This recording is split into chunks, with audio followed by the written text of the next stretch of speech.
Hey, what's going on, everybody? Welcome back to the channel. Today, I am about to get ready for the Toyota series on Guntersville, which starts next week. And I just got back from Florida. We did a couple days of pre-practice out on the Harris chain. And then we also did some Sweetwater filming on the Salo Popka chain and Panasofsky with my buddy Chris Kingrey with 44 Tackle. So you're going to be able to watch those episodes of Sweetwater pretty soon. I think those are some of the last ones for this year, and we had a good time. But now it's back to work.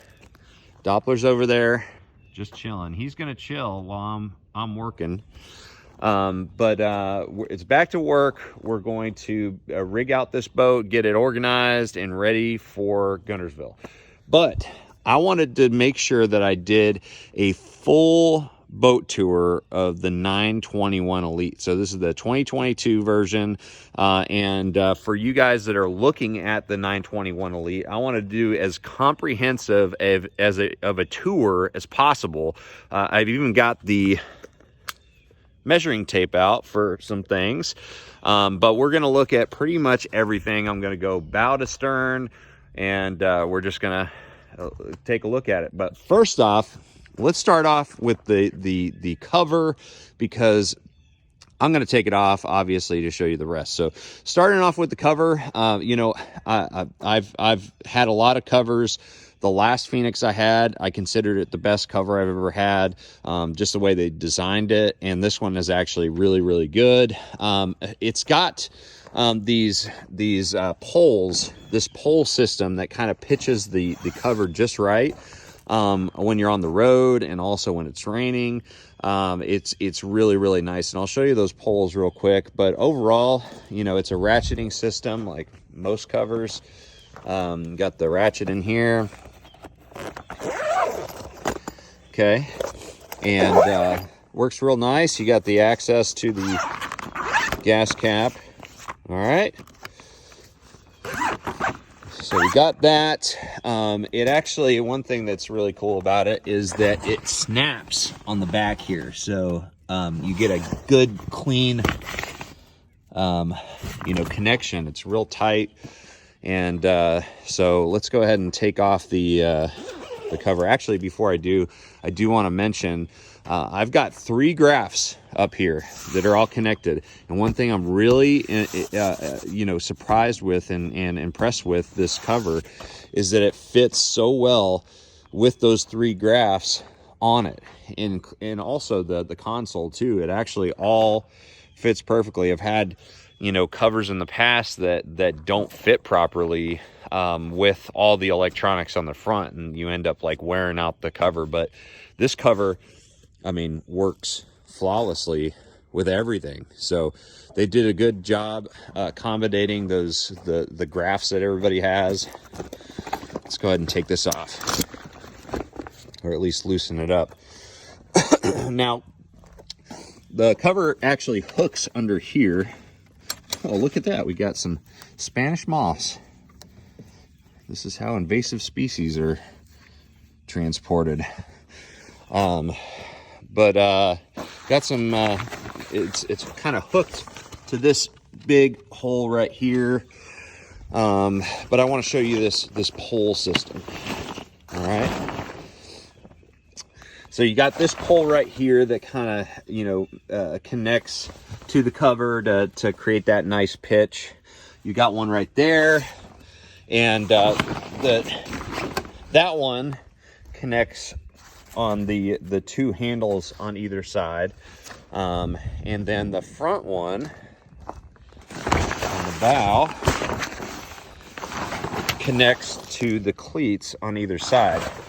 But you can see how that keeps everything pitched just perfectly. So that is the cover, and I'm going to take a second, remove this cover, and get right back with you. All right, so before I take the whole system down, just want to show you that that pole system. I don't know exactly what they call it, but it's to help pitch the cover, obviously. This is what it looks like with the cover off. again, one of the best systems I've ever seen to, you know, reduce, pooling of water, and also just the overall drag. You know, when I see this thing on my backup camera behind me, it's not flapping as much as as other covers do without this system. So really, really well thought out cover system. But I'm going to remove this real quick and we'll get back to it. All right, we're back. Let's start at the bow here with the trailer. We'll talk about the trailer real quick. You know, pretty standard over here. We got the swing hitch. You know, you just pull out that pin and you're good to go. Pretty standard there. Of course, you can see probably my favorite thing about this trailer is this 3-step, the step system with the pole. Just such a great safety feature, makes getting in and out so much easier. And one thing I love about the Phoenix version, because I've had these before, is I love how it's welded to everything here. Everything's welded. Okay, so no U-bolts. Last boat I had U-bolts, holding all of this together, and it would constantly, move forward, move back. I broke a U-bolt trying to tighten it. So you don't have any of that here. It's all just solid, welded, and really, really good quality. We've got the F2 winch here. We've got the Fulton 1,600 pound capacity jack. Yeah, and we've got our spare tire right there. All right, back here, nothing too crazy. I forget the name of this this wheel package. They've got several different wheel packages that are available.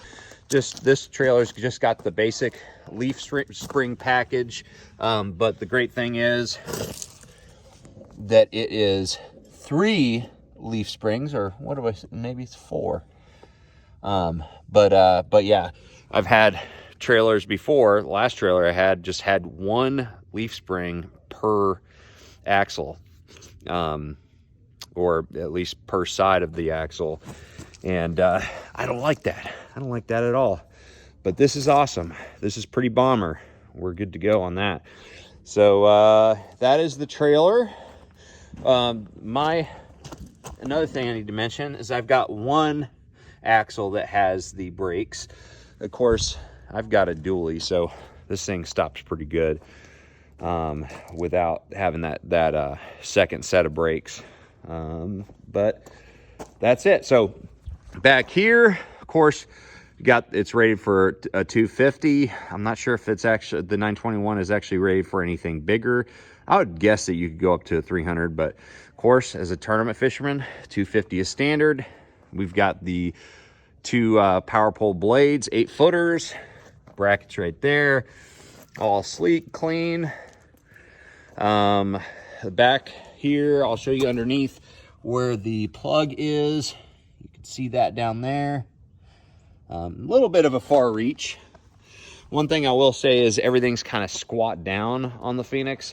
You can see how much shorter it is. Like the last boat I had was sitting on the trailer was way up here, which this is really nice because I can reach everything from the side of the boat pretty much, instead of having to get inside to, get some basic stuff.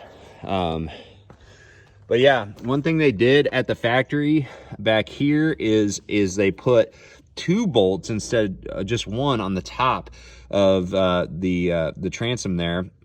And speaking of which, we've got the black colored Atlas jack plate.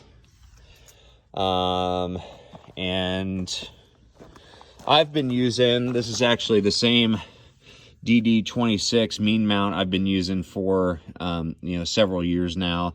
It works great, and I just keep on putting it on all of my boats. But that's pretty much it. And for you guys that have been asking me where we put our transducers on this boat, that is it. We've got the Lowrance 3-in-1, and we got the Humminbird Mega Imaging right there at the bottom. So good location for it. One little tip, and I probably need to adjust it a little bit, I definitely do, is when you install these transducers, the best way to tell whether they are level to the water line is to look at the actual water line stain. So we got some pollen here from Florida, and so I'm going to end up loosening these up and making sure that the transducer is parallel with that water line on the jack plate. All right, so that is outside the boat. Let's get in and start looking at the inside of the boat.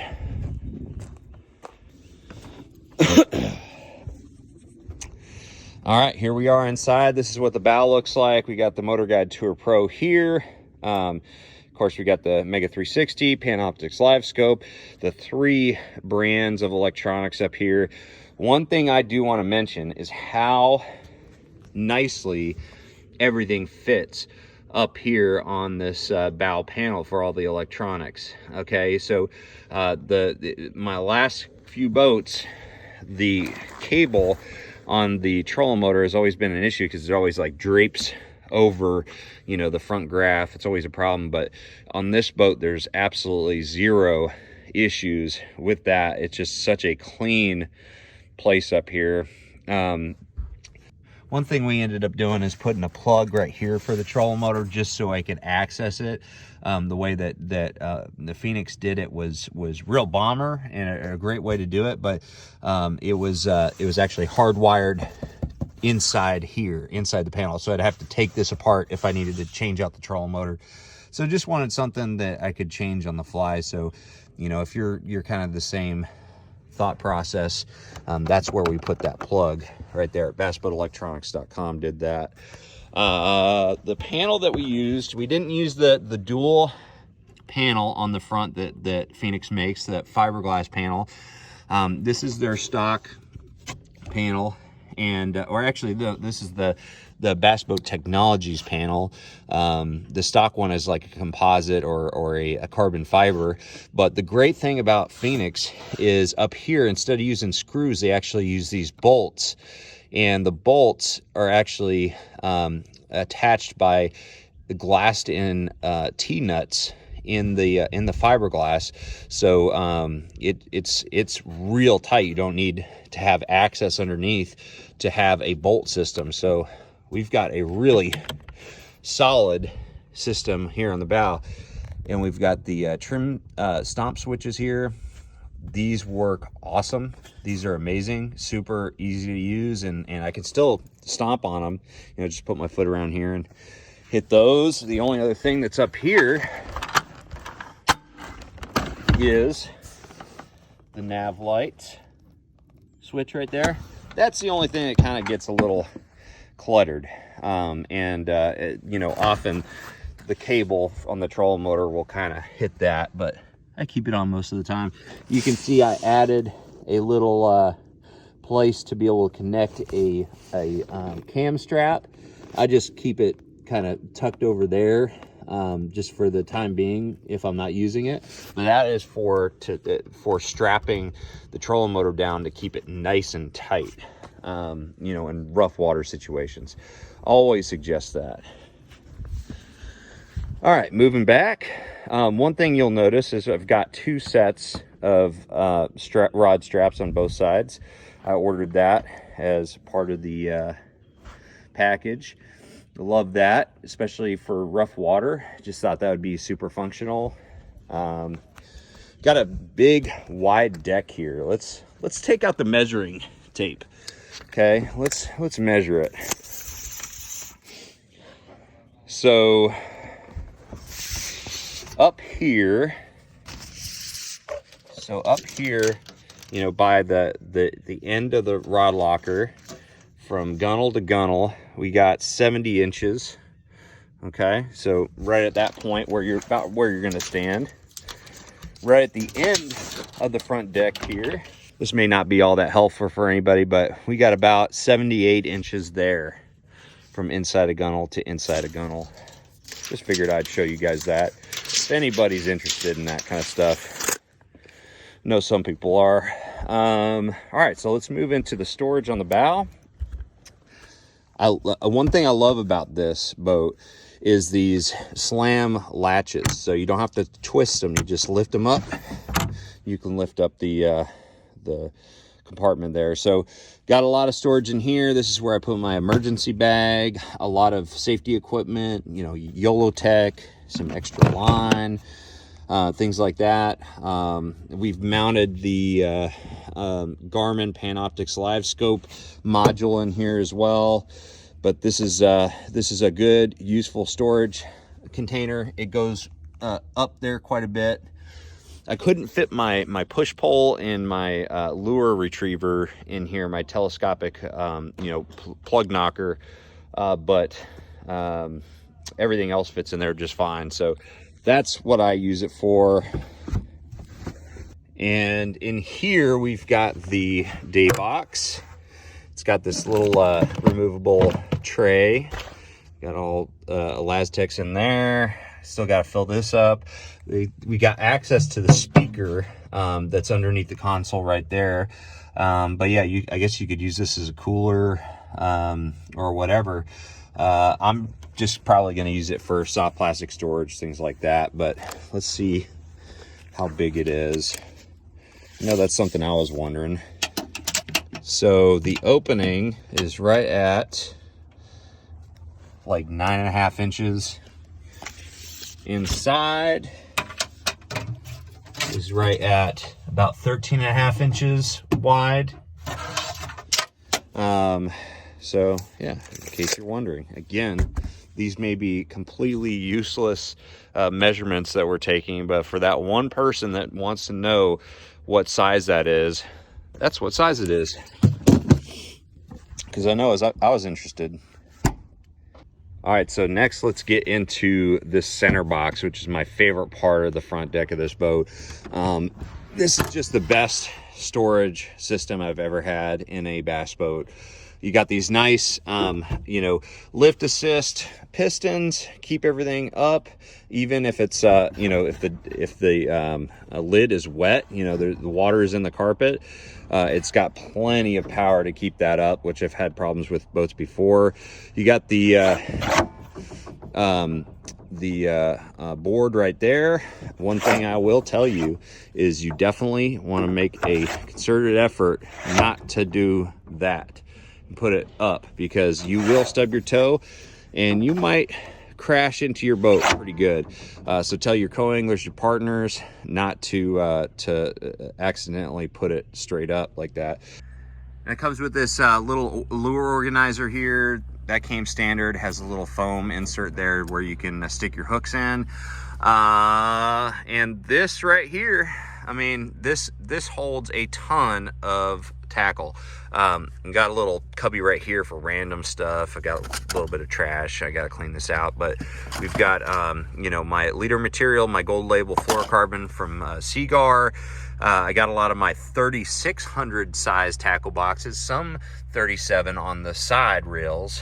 Keeping my my dip and die in a waterproof container over here too. The great thing about this is I got it with this sliding tray. I love this thing. This thing is awesome. Keep all my Elastix baits that I'm using, you know, in a day on this thing. Works really good. But yeah, and then if you see, we can hold a ton of 3700 style tackle boxes in the center here. Got some deep ones for my Hayabusa hooks and some jig heads, things like that. We'll count these as 3 just because they're deeper, so you could probably fit 3 in place of these just 2. So let's count those as 3, 4, 5, 6, 7, 8, 9, 10, 11, 12, 13, 14, 15, 16, 17. I bet you could fit another one in here, so let's call it 18, especially if you take out one of the, you know, dividers here. But yeah, you've just got a ton of space in there. You've got this right here, this light, so that's an awesome feature. So yeah, just a ton of space, ton of functional space, really, really well thought out. Love this. I mean, that is just killer. That sliding tray is awesome. All right, let's go back to our measuring tape. Okay, so the opening from back to or front to back here is 42 inches opening. Okay, and the widest point back here is right at, hold on one second, right about the 28-inch range. So, but it's much deeper inside because it goes underneath the deck. One-handed, this is a little bit difficult, but let's call it 52 inches inside from front to back. Again, if anybody wants to know.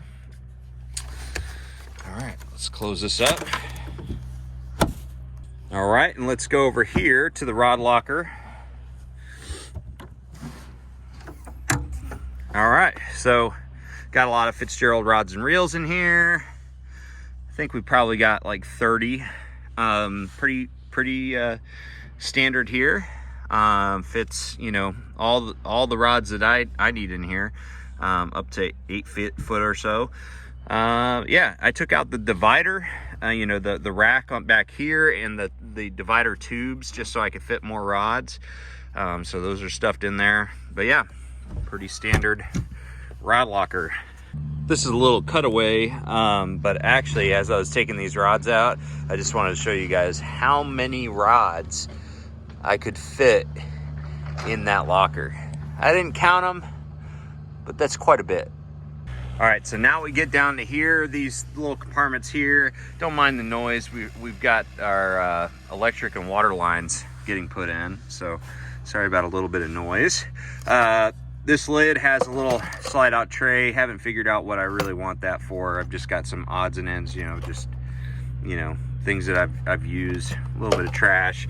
Underneath, you got a little bit of storage space. I think I'm gonna put my scents down there. Got, you know, got a permaline spot. You know, that's just another removable tray, odds and ends stuff. Got to figure out what I want these for the most. This over here is the cooler. Honestly, don't particularly think this is going to be my cooler. This is more my trash can. Just not a lot of space, to be honest. This is a very small cooler space. So I'm going to end up just bringing a, you know, like soft-sided Yeti cooler, or even, you know, bolt a Yeti cooler strap system to the back somewhere. So little bit of a cooler here. Again, you could use your day box as a cooler as well. That actually might be a good solution for you. This is just for my trash, really. You got a tool organizer under there. Honestly, it's a little bit jammed underneath the console. So what I've actually done is I've put on this Rapala organizer, which works really nice. I got it at 44 tackle while I was in Florida. It's got 3 spots, and what's great about it is it's so narrow that I can still lift up this and it doesn't get in the way of that. So this side rod locker can still open up, and we'll get into that pretty soon too. Hold on one second. All right, so I would highly suggest you getting that. I'm gonna put another one inside the center storage compartment. This coangler rod butt, you know, keeper is you know, you can take that in and out, no problem. The side rod locker I don't use as a side rod locker. Here's the other one that I bought. That's just a 2 tool organizer. I'm gonna put that up here. What I'm probably going to do is end up putting it on the top of the lid, just so I have some tools. But this is just a tool space for me. I keep my tools there, so I've got quick access to that. But so I don't use it as a rod organizer, but you can. Got a speaker here, got a speaker under there, got the hot foot under there. The console, let's get over here. So the console, I got the dual mount shroud. So the dual mount shroud allows you to have dual mounts. You got the gauges down here, so you're not having anything covered up. We've got the Bass Boat Technologies, you know, mount there. This is, I mean, just bomber. They give you an extra, a solid plate to go inside, so it's sandwiched. You know, it sandwiches the shroud with some pretty hefty metal. So yeah, got smart craft gauges, got the gauge for the Atlas, and also have this right here, heated steering wheel. First boat company that I know of to have a heated steering wheel. It's really, really nice when the, you know, especially when the temperatures are in like the low 50s, you know, mid 40s, something around that range, because, you know, it's too warm to have gloves on, but you still want to keep your hands warm when you're driving around. So the heated steering wheel is pretty cool. Love the fact that they have all these little switches instead of like buttons, you know, any of those panels that you can have problems with, the digital touchscreens, none of that stuff. So these are just simple switches. They work. That's what I want them to do, is just work all the time, and you can easily switch them out if you had to. So got everything, power, accessories, lights, live well aerators and pumps, all that stuff. Got the Fusion a Bluetooth and radio system there that runs the speakers. I end up mounting one of my power pole switches right there. Also, I forgot to mention, I mount one right there. I just started doing that last year, and works really nice when you're sitting down. You got some space on the side, especially for back scratcher. Oh yeah. Oh yeah. Always keep a back scratcher next to you on the seat. Seats are nice, real comfortable, a bit on the firm side, but I actually really like that. Let's go back here. We got the center, you know, console organizer. This is really nice. Got all my sunglasses, all my Wiley X's and all that. Got some tool storage slots on either side, cup holders on either side. You got the strap or the handles there. Now this one, of course, you've got the net storage. However, mine isn't functional because I opted for a larger gas tank. So I've got a larger gas tank in this. I think it's a 55 gallon as opposed to the 50 gallon. Don't quote me on that, but it's the larger one, so it means that it's just not functional. They had to take that space up. So let's move to the back deck. This, of course, is the plate for the gas tank access, which I really, really appreciate, that kind of access, so you don't have to like take the boat apart if you had to work on that. We've got live wells back here. Pretty simple stuff. Lots of space. Nice, nice glassed-in compartments. Let's see what's in here. I don't even know what I've got in here. So got this glass compartment back here, plenty of room. Let's get the tape measure out. All right, so from side to side, it's about 16 inches is the width of the opening there. Inside, man, I don't know if I'm gonna be able to do this. Let's call it 23 inches inside, and I think it's 23 by 23. But yeah, plenty of storage in there. Same thing on that side. That is where we placed the 0.1 transducer. Let's look on the back here. All right, so the back, we've got the bilge compartment. You've got these two trays for tools. I keep my, you know, all my prop changing stuff, extra hub systems and all that. We got straps and a rope over here. Let's go ahead and take this stuff out. All right, so we've got these 3 Battleborn batteries. That's my trolling motor system. Of course, we've got enough space back here, which was surprising enough, for the 2 AGMs that I have to run for the house battery and the cranking battery. So we got 2 Group 31s on either side to kind of even things out, because they're really heavy as opposed to the Battleborns. And then we still were able to fit my spare prop. So we got my spare prop in there, got the pumps, see the switch, main switch over there. We've got a trolling motor, a switch right there, breaker, and then the power pole charge is tucked under there. And that's where you plug in the charge. And overall, that pretty much wraps it up for the tour of the 921 Elite. I mean, overall, it's a pretty awesome boat, laid out nice, great components, well built. So yeah, that's it. If you guys want to know anything else about the 921 Elite, just drop a comment below. I'd be happy to try to help you out. It's just me, so I'm not able to get some, real good, accurate measurements as far as the overall beam, the length on the trailer and things like that. Maybe one day I'll be able to do that. But anyways, thank you guys so much for watching. Make sure you like, share, subscribe. And again, I want to reiterate, it's so awesome to get support from you guys, and it really motivates me to do more of these videos. So if you can subscribe and also, drop a comment, it really does make me want to do more of these videos. So thank you guys so much. I'm going to see you out in the water in this boat right here. Hopefully this helps you in your decision making on whether or not to buy the Phoenix 921 Elite. Take care, guys.